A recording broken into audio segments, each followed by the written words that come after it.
Good Friday के अवसर पर प्रभु यीशु मसीह के अनुयायी इस दिन को प्रभु यीशु मसीह के बलिदान दिवस के लिए स्मरण करते हैं। अल्पसंख्यक विभाग मंडी के पूर्व जिला अध्यक्ष पास्टर सनी इप्पन ने बताया कि मनुष्य जाति के उद्धार अथवा मोक्ष के लिए प्रभु यीशु मसीह ने इस दिन सूली पर अपने जीवन को त्याग कर अपने पूर्व में कही भविष्यवाणी को सच साबित किया और उन्होंने पहले से ही कहा था कि मुझे अपने जीवन देने का भी अधिकार है और उसे वापस लेने का भी अधिकार है। गुड फ्राइडे पूरे दुनिया भर में मनाया जाता है। दुनिया भर में जितने लोग प्रभु यीशु मसीह के अनुयायी हैं वो तो विशेष तौर से मनाते ही हैं। इस दिन छुट्टी भी है हमें, लेकिन बहुत लोगों को मालूम नहीं है कि एक क्या है इस दिन गुड फ्राइडे, यानी कि अच्छा शुक्रवार। ऐसा क्या अच्छा हुआ इस शुक्रवार के दिन। पूरे दुनिया में ये छुट्टी इसलिए मनाई जाती है क्योंकि इस दिन प्रभु यीशु मसीह ने अपना जीवन का बलिदान सूली के ऊपर दिया। बाइबल बताती है कि मानव जाति के उद्धार के लिए, उनके मोक्ष के लिए, हमारे को परमात्मा के साथ पहुंचाने के लिए उन्होंने अपना बलिदान दिया। बाइबल बताती है कि सब ने पाप किया और परमेश्वर की महिमा से रहित है। तो जो पाप मनुष्यों ने शरीर में किया उसका बलिदान भी मनुष्य को ही अपने शरीर में चुकाना था, क्योंकि परमेश्वर ने हमसे इतना प्यार किया। इसीलिए परमेश्वर मनुष्य बन करके यीशु मसीह को उन्होंने भेजा, अपने पुत्र को इस दुनिया में, ताकि हमारे लिए वो बलिदान हो सके, हमारे पापों के लिए बलिदान हो सके, ताकि हमें अपना जान देना ना पड़े। तो इसलिए इस दिवस को गुड फ्राइडे के रूप में मनाया जाता है। ये this is a good Friday, क्योंकि ये हमारी भलाई के लिए, मानव जाति की भलाई के लिए उन्होंने अपना जान बलिदान दिया। तो इस दिवस में आग्रह करता हूँ देशवासियों से, हम भी उनके बताए हुए रास्ते में चलें, धर्म के रास्ते में चलें। आज हम देखते हैं धर्म के नाम पे एक दूसरे से बैर, हत्या, आग लगाना, पथराव करना, ये सब मेरे भाइयों, मेरे देशवासियों, ये धर्म के रास्ते, इस अहिंसा के रास्ते को छोड़ करके इस दिवस जो है हम एक समर्पण करें, यह निश्चय करें कि हम सच्चाई के रास्ते में अपने देशवासियों के, चाहे वो किसी भी धर्म को मानने वाले हों, एक दूसरे से अपने समान प्यार करें और उसके रास्ते, सच्चे रास्ते में चलें। और एक बार फिर से हमारे साथ हमारे आदरणीय सरदार कुलतार जी भी हैं। हम उनका भी धन्यवाद करते हैं, क्योंकि हम सब अल्पसंख्यक वर्ग के जो है मिलकर के इस दिवस को मनाने का हमने निश्चय किया है। तो हम सिख समुदाय का भी और हमारे मुस्लिम समुदाय का भी, पूरे अल्पसंख्यक वर्ग की तरफ से प्रदेशवासियों को एक बार फिर से बहुत बहुत धन्यवाद देते हैं। यीशु मसीह मनुष्यों का रूप लेकर आज से 2023 वर्ष पूर्व इज़राइल के देश में पैदा हुए और उनके प्राण त्याग व बलिदान को जब हम अपनी आत्मा में स्वीकार करते हैं तो सचमुच में हमारा उद्धार, मुक्ति, मोक्ष प्राप्त होता है। हे चैनल के लिए मंडी से ब्यूरो रिपोर्ट।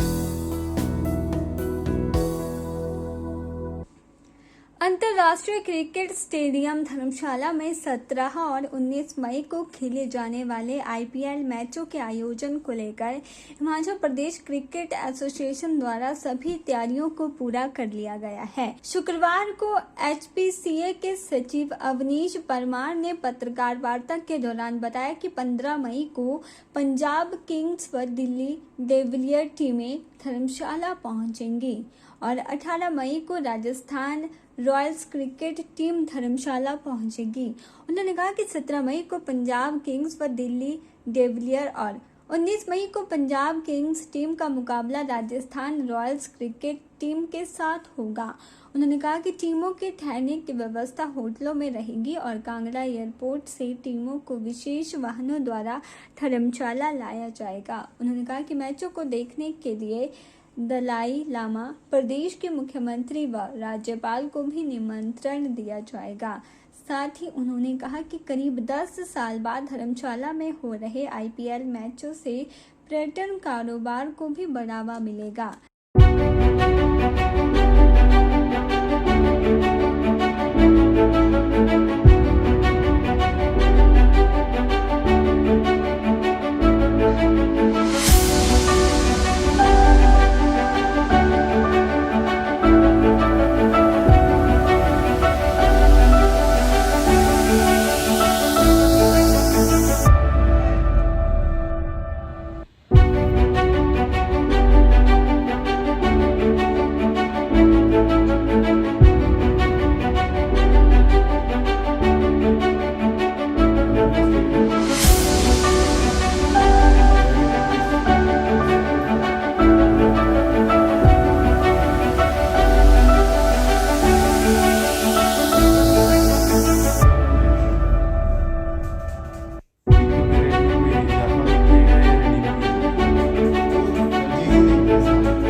19 मई को 2 मैच आईपीएल के यहाँ रखे गए हैं, जो कि 17 को किंग्स 11 और दिल्ली डेयरडेविल और 19 को किंग्स 11 और राजस्थान रॉयल्स का मैच रखा गया है।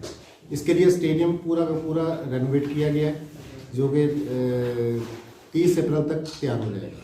ये 7 तारीख को हवन का और भंडारे का प्रोग्राम रखा गया है, जो कि हम करेंगे वहाँ पर। इसके लिए यहाँ पे बहुत उत्साह है। जो आईपीएल होना हिमाचल धर्मशाला में एक अपने आप में एक बहुत बड़ी सम्माननीय बात है, और इसकी तैयारी जोरों पे चल रही है, जो आपको तब मिलेगा देखने को कि क्या चीज़ नहीं। दलाई लामा जी को न्योता दिया जाएगा, सीएम साहब को न्योता दिया जाएगा, गवर्नर साहब को न्योता दिया जाएगा। के चैनल के लिए धर्मशाला से ब्यूरो रिपोर्ट।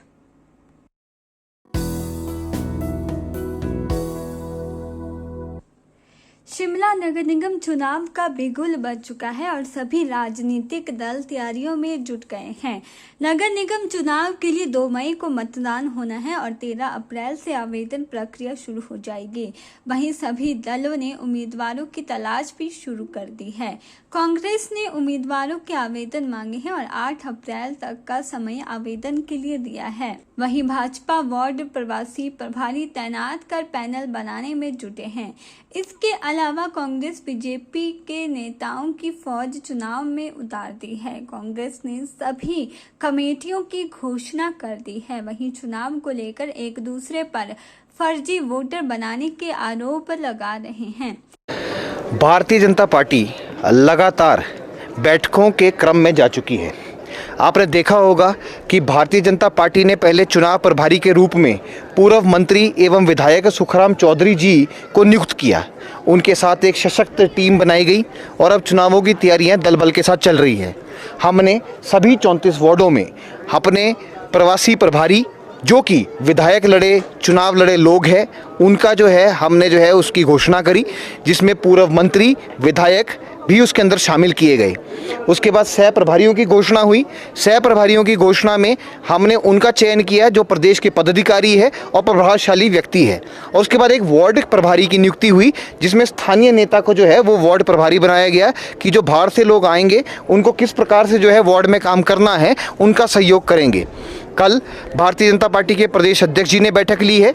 उससे पहले जो है पूर्व मुख्यमंत्री जयराम ठाकुर जी ने भी बैठक ली है और क्रमशः जो है हमारे प्रभारी सह प्रभारी सभी बैठकें लगातार ले रहे हैं और इसका पूरा रोड मैप हमारा तैयार हो चुका है। भारतीय जनता पार्टी का ये मानना है कि जिस प्रकार से कांग्रेस जो है वो अपनी तैयारी कर रही है और हिमाचल प्रदेश नगर निगम में इन्होंने 2017 की वोटर लिस्ट पे जो है इन्होंने चुनाव करने का जो है बात की है, इससे साफ दिखता है कि कांग्रेस पार्टी जो है वो इन चुनावों से डर रही है और भयभीत है। देखिए, जिस तरीके से कल कांग्रेस पार्टी ने जो है अपनी सभी कमेटियों का गठन कर दिया है और ओवरऑल जो है हमारे AICC के सेक्रेटरी इंचार्ज तेजिंदर पाल बिट्टू जी को यहाँ का ऑब्जर्वर नियुक्त किया है और स्क्रीनिंग कमेटी में हर्षवर्धन चौहान जी को जो है चेयरमैन बनाया गया है और कैंपेन कमेटी में जो है हमारे उप मुख्यमंत्री अग्निहोत्री जी को चार्ज दिया गया है और रोहित ठाकुर जी को भी जो है वो मैनेजमेंट कमेटी का जो है चार्ज दिया गया है। तो अब एक्टिवली जो है कांग्रेस पार्टी जो है वो मैदान में आएगी और जिस तरीके से इलेक्शन अनाउंस हो गए हैं तो हमने 8 तारीख तक जो है आवेदन जो है वो मांगे हैं लोगों से। जो इच्छुक कैंडिडेट्स है वो 8 तारीख 5 बजे तक अपने आवेदन देंगे। उसके बाद स्क्रूटनी होगी और 10 या 11 तारीख तक जो है वो स्क्रीनिंग कमेटी की मीटिंग फिक्स की जाएगी, जिसमें कि जितने भी कैंडिडेट्स आए होंगे उनके आवेदन के ऊपर जो है चर्चा होगी और हाई कमांड को जो है आगे नाम जो है वो भेज दिए जाएंगे और 11, 12, 13 तारीख को जो है सभी नाम जो है फाइनल हो जाएंगे और नॉमिनेशन उस अकॉर्डिंग जो है लोग अपने अपने नॉमिनेशन फाइल करेंगे। देखिए, जहाँ तक फर्जी वोट की बात ये कर रही है तो ये इनका अपना एक्सपीरियंस है। वहीं माकपा जिला सचिव संजय चौहान ने कहा कि पूर्व सरकार ने हार को देखते हुए चुनाव नगर निगम के टाले थे। चुनाव जून 2022 में तय थे, अब चुनाव हो रहे हैं, उसके लिए माकपा पूरी तरह तैयार है। उन्होंने कहा कि पूर्व सरकार के 5 साल की नीतियों की वजह से परेशान हैं। कांग्रेस भाजपा की निजीकरण नीति रही है। कूड़े पानी के बिल बढ़ाकर जनता को बोझ में डाला जा रहा है। पानी का निजीकरण किया गया। माकपा जनता के मुद्दों पर चुनाव लड़ती है और 34 वार्डों में अपने उम्मीदवार उतारेगी। देखे तो माकपाई जो तैयार थी, जो मुद्दों को लेकर से निरंतर संघर्ष में रही। ये तो पिछली जो भाजपा की सरकार थी, उसने अपनी हार को देखते हुए लोकतंत्र की जो पूरी प्रक्रिया है उसके ऊपर हमला किया था और इन चुनाव को टाला था। वैसे तो चुनाव जून 2022 में तय थे और वो अब तय हुए। हमारी पार्टी बिल्कुल इसको लेकर तैयार है। स्वाभाविक रूप पे आपने देखा है कि ये जो भाजपा की पिछले 5 वर्षों में जो नीतियां रही है, ये जो निजीकरण की नीति है, पानी के निजीकरण की है, कूड़े की व्यवस्था की निजीकरण की, और सबसे बड़ी जो बात रही है टाउन हॉल जैसी ऐतिहासिक धरोहर को निजी हाथों में बेचने का काम किया बुक। हमारी पार्टी स्वाभाविक रूप पे जो ये भाजपा की और कांग्रेस की जो सेवाओं के निजीकरण की नीति है, जनता के ऊपर आर्थिक बोझ डालने की नीति, आपने देखा 2017 में जब हम इस कार्यालय में थे 17 तक, तो 40 रुपये घरेलू दरें थी कूड़ा उठाने की, आज 117 रुपये। पीने के पानी में जो है वो 110 हर वर्ष जो है 10% की वृद्धि की। प्रॉपर्टी टैक्स में जो है, मतलब ये एक तरफ से जनता के ऊपर आर्थिक बोझ डाल रही है, दूसरी तरफ से सेवाओं में कमी हो रही है। के चैनल के लिए शिमला से पुष्पेंद्र कुमार की रिपोर्ट। पहले संस्करण में ही खास अंदाज की धमक बिखेर चुके धर्मशाला लिटरेचर फेस्टिवल के दूसरे संस्करण की आज शुरुआत हो गई। एचपीटीडीसी के चेयरमैन एवं कैबिनेट मंत्री आरएस बाली ने लिटरेचर फेस्टिवल के दूसरे संस्करण का शुभारंभ किया। आरएस बाली ने यहाँ कहा कि धर्मशाला में लिटरेचर फेस्टिवल का आयोजन एक सराहनीय और नायाब पहल है, जिसमें दुनिया के महान लेखकों, विचारकों, राजनेताओं, मानवतावादी कार्यकर्ताओं और संस्कृत से जुड़े महानुभावों की कृतियों और रचनाओं पर मंत्रणा हो रही है। उन्होंने आगे कहा कि इसके साथ ही समसामयिक विषयों पर संवाद और चर्चा का भी आयोजन किया जाएगा। इस उत्कृष्ट साहित्यिक आयोजन के लिए बहुत बहुत शुभकामनाएं दी।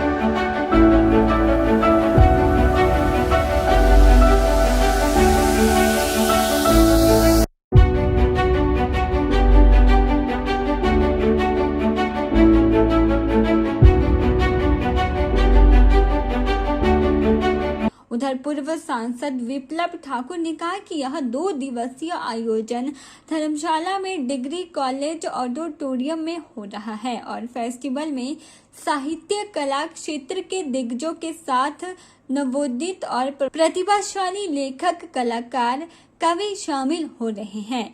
साहित्य और कला प्रेमियों को अपने पसंदीदा साहित्यकारों से रूबरू होने का अवसर मिलेगा। इस दौरान नामचीन साहित्यकार आकर्षक चर्चा सत्रों में भाग लेंगे। उन्होंने कहा कि जयपुर के बाद हिमाचल में भी लिटरेचर फेस्टिवल करवाना अपने आप में बड़ी बात है। तो जिस तरह से हमारे सीनियर लीडर विप्लव ठाकुर जी बता रहे हैं, कसौली में बहुत बड़ा लिटरेचर फेस्ट होता है, खुशवंत सिंह जी के नाम पे होता है।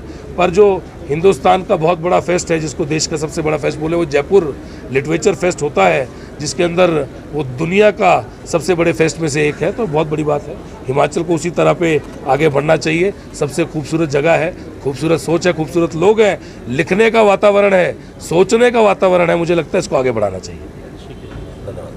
हमारे धर्मशाला के लिए, कांगड़ा जिला के लिए एक बहुत बड़ी अचीवमेंट। पहले हुआ, बीच में गैप आ गया, शुरू हो गया। इससे एक हमारे जो धरोहर है, क्योंकि आपको मालूम होना चाहिए कि चंद्रधर गुलेरी जो गुलेर से है, वो एक बहुत बड़े साहित्यकार माने गए। और उसकी परंपरा को आज हम दोबारा से यहाँ जिंदा कर रहे हैं। और गुलेर पेंटिंग, कांगड़ा पेंटिंग, ये भी एक मानी हुई है जहाँ पे लोगों को इतना इसके बारे में मालूम नहीं है। और इसी तरीके से हम उसको पूरे देश में, पूरे दुनिया में लाएंगे। और मैं ये समझती हूँ ये जो कार्यक्रम शुरू किया है, मैं जो हमारे प्रशासन है, हमारे डिप्टी कमिश्नर है, हमारे एसडीएम है और जो सभी इसमें जुड़े जो स्पॉन्सर है, उनका भी मैं धन्यवाद करती हूँ कि ऐसे फेस्टिवल्स को प्रोत्साहन मिलना चाहिए जिससे हमारे कल्चर, हमारी संस्कृति युवा तक पहुँचे और उसको लोग जान सकें। के चैनल के लिए धर्मशाला से ब्यूरो रिपोर्ट।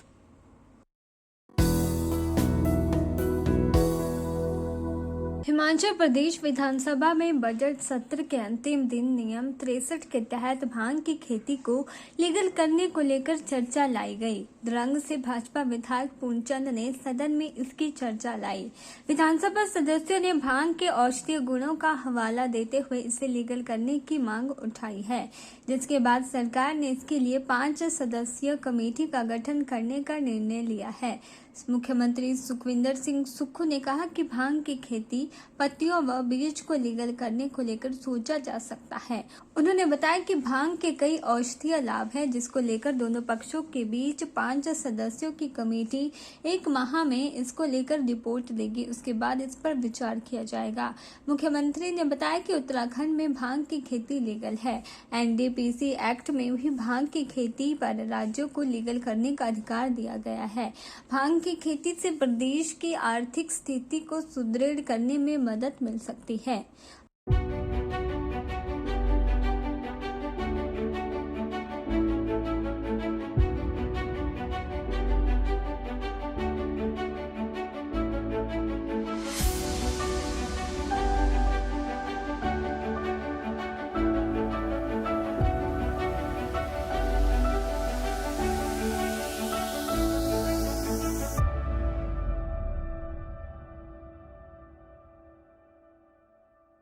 भांग की खेती के बारे में मैंने तो देखो अभी इसकी ज्यादा जानकारी मैं प्राप्त कर रहा हूँ और भांग की खेती के बारे में कमेटी बनाई है 63 के तहत। पूर्णचंद ठाकुर जी जो कि मंडी द्रंग से भारतीय जनता पार्टी के विधायक है और हंसराज जी और सुंदर ठाकुर जी, सब लोगों ने अपने विचार रखे हैं। तो इस दृष्टि से कि जैसे कि हंसराज जी ने अपना अनुभव बताया, तो अगर मेडिसिन यूज के लिए होगा तो अभी तो इस पर कमेटी बनाई है। जब तक कमेटी रिपोर्ट देंगे, कमेटी की रिपोर्ट के बाद स्टडी करेंगे, उसके बाद हम इस दृष्टि से आगे बढ़ेंगे। क्या इसमें अफीम भी ले रहे? वो तो भांग पर थी, अफीम के तो हिमाचल में वातावरण डिस्कशन। सर, नेता प्रतिपक्ष ने ये वहीं पूर्व मुख्यमंत्री जयराम ठाकुर ने कहा कि भांग की खेती को लीगल करने के निर्णय में सरकार को जल्दबाजी नहीं करनी चाहिए। सभी पहलुओं के अध्ययन के बाद इस पर विचार करने की आवश्यकता है, क्योंकि इसके अच्छे और बुरे दोनों परिणाम हो सकते हैं। इसलिए इसको कंट्रोल मैनर में कैसे किया जा सकता है, इसको लेकर विचार करने की जरूरत है। वहीं इस दौरान पूर्व मुख्यमंत्री जयराम ठाकुर ने नगर निगम शिमला के चुनाव में जीत का भी दावा किया। अरे पक्ष में, इसमें दोनों चीजें, पक्ष में विपक्ष में मैं इस बात को कह सकता हूं और इसको थोड़ा अध्ययन करने की आवश्यकता है, जल्दबाजी नहीं करनी चाहिए। क्या हम एक कंट्रोल्ड एटमॉस्फेयर में ये परमिशन अगर देते हैं तो उसको हम करने की स्थिति में हैं? कंट्रोल्ड एटमॉस्फेयर में तो हम एक्साइज की सारी चीजें जो है, वो शराब जो है वो भी बनती है, वो भी तो एक उस तरह से होती है, लेकिन उसके बावजूद भी बहुत जगह हमने देखा कि उसके कारण परिणाम अच्छे नहीं है कई जगह। इसलिए दोनों पक्ष को इसको देखने की आवश्यकता, बहुत जल्दबाजी करने की आवश्यकता इसमें नहीं है। सरकार इस चुनाव से इतनी डरी हुई है कि उनको मालूम नहीं पड़ रहा है कि भी वो क्या कर रहे हैं। उल्टा सीधा बहुत सारी चीजें कर रहे हैं, मामले कोर्ट में भी हैं और इसलिए हास्य का विषय बना है। लेकिन फिलहाल मैं उसमें कुछ नहीं कहना चाहता हूं। चुनाव में हम भी जाएंगे, दम के साथ जाएंगे, मुकाबला करेंगे। फिलहाल सरकार ने कैबिनेट मंत्री जगत नेगी की अध्यक्षता में 5 सदस्यीय कमेटी बनाने का सदन में ऐलान किया है। सुंदर ठाकुर, हंसराज, जनकराज व पूर्णचंद कमेटी के सदस्य होंगे, जो 1 महीने में अपनी रिपोर्ट देंगे। के चैनल के लिए शिमला से पुष्पिंदर कुमार की रिपोर्ट। विश्व भर में शुक्रवार को ईसाई समुदाय के लोगों द्वारा गुड फ्राइडे मनाया गया। बाइबल के अनुसार प्रभु ईसा मसीह ने शुक्रवार के दिन ही अपने जीवन का बलिदान दिया था, इसलिए उनकी याद में गुड फ्राइडे मनाया जाता है। राजधानी शिमला के रिज मैदान पर स्थित ऐतिहासिक क्राइस्ट चर्च में भी शुक्रवार को गुड फ्राइडे मनाया गया। इस दौरान मानवता के कल्याण के लिए प्रार्थना सभा का आयोजन किया गया। शिमला के क्राइस्ट चर्च के पादरी सोहन लाल ने बताया कि गुड फ्राइडे के दिन ही प्रभु यीशु मसीह को सूली पर चढ़ाया गया था, इसलिए लोग इस दिन को शोक के रूप में भी मनाते हैं। इस दिन प्रभु यीशु की शिक्षाओं का स्मरण किया जाता है और प्रार्थना की जाती है। चर्च में प्रभु यीशु मसीह के बलिदान को याद करते हुए लोगों ने विश्व शांति के लिए मौन रखा और प्रार्थना की। प्रार्थना सभा के बाद भगवान मसीह की शिक्षाओं के साथ सभा का आरंभ हुआ। जैसे कि गुड फ्राइडे यानी शुभ शुक्रवार जिसे आज कहा जाता है और पूरे विश्व भर में आज के दिन को मनाया जाता है। आज का दिन प्रभु यीशु मसीह की कुर्बानी का दिन है, जबकि एक अफसोस का दिन है जब प्रभु यीशु मसीह को क्रूस पर चढ़ाया गया और 3 घंटे 12 बजे से 3 बजे तक वो क्रूस पर रहते हैं और उनके आखिरी 7 शब्द जो उन्होंने क्रूस पर से कहे थे उन पे आज बातचीत होती है, उन विचार किया जाता है, ताकि हम जैसे भी हर एक व्यक्ति जो आखिरी शब्द अपने मरने से पहले कहता है तो उसे बड़े ध्यान से सुना जाता है और उस पर अमल किया जाता है। उसी प्रकार हम भी उन 7 शब्दों के ऊपर गौर करते हैं और विचार करते हैं और उस पर चलने के लिए लोगों को उत्साहित करते हैं। और शुभ इसलिए है कि प्रभु यीशु मसीह जो परमेश्वर का पुत्र था, उसने स्वयं अपने आप को अर्पित किया कि जो पाप की मजदूरी मृत्यु थी, क्योंकि पाप जब जगत में आया उसके साथ मौत आई, कि हर एक व्यक्ति जो पाप करता है वो मौत का भागीदार बनता है। और प्रभु यीशु मसीह ने उस मौत को अपने ऊपर लेकर हमें उससे छुटकारा दिया है और उसकी अनुग्रह और दया हम पे बनी है। और उसने कहा है जो उस पर विश्वास करता है वो मृत्यु में से पार होकर जीवन में प्रवेश करेगा। जैसे प्रभु यीशु मसीह आज के दिन क्रूस पर चढ़ाया गया और 3 घंटे वो क्रूस पर रहा और उसके बाद उसकी मौत हुई और उसे कब्र में रखा गया और तीसरे दिन उसके कथन के अनुसार ईस्टर की सुबह वो जी उठा और 40 दिन तक इस संसार में रहा, अपने शिष्यों के साथ, लोगों के साथ रहा और 40वें दिन वो जीवित स्वर्ग पर बादलों पर उठा लिया गया और लोगों 500 से भी ज़्यादा लोग जो वहाँ हाजिर थे उनके सामने उठा लिया गया। और उसने कहा जिस प्रकार उसे जाते देखते उसी प्रकार वो फिर आएगा। और वो अपने लोगों को, शिष्यों को ये आज्ञा देता है कि जब तक वो फिर ना आए तब तक हम उसकी आज्ञाओं का पालन करते रहें, प्रार्थना करते रहें। और जैसे शब्द उसने पहला ही शब्द जो क्रूस पर से कहा कि हे पिता इन्हें माफ़ कर क्योंकि ये नहीं जानते कि ये क्या करते हैं, क्योंकि हम जाने अनजाने भी पाप करते हैं। परमेश्वर फिर भी हमसे प्रेम करता है, वो हमें माफ़ करता है जब हम उससे माफ़ी मांगते हैं। और परमेश्वर हमसे प्रेम करता है और वो हमें जीवन देना चाहता है और बहुत याद का जीवन देना चाहता है। और इसलिए गुड फ्राइडे के दिन हम प्रभु के उन शब्दों पर गौर करते हैं, विचार करते हैं, ताकि उसकी आज्ञाओं का पालन कर सके और ख़ास प्रार्थनाएं करते हैं कि प्रभु हमें भी नम्र और दीन करें, ताकि हम एक दूसरे को भी माफ़ कर सकें और एक दूसरे के साथ मिलकर इस जीवन में प्यार से रह सके और परमेश्वर के उस राज्य के लिए अपने आप को तैयार करें जो परमेश्वर ने अपने राज्य की स्थापना का वादा किया है। के चैनल के लिए शिमला से पुष्पिंदर कुमार की रिपोर्ट।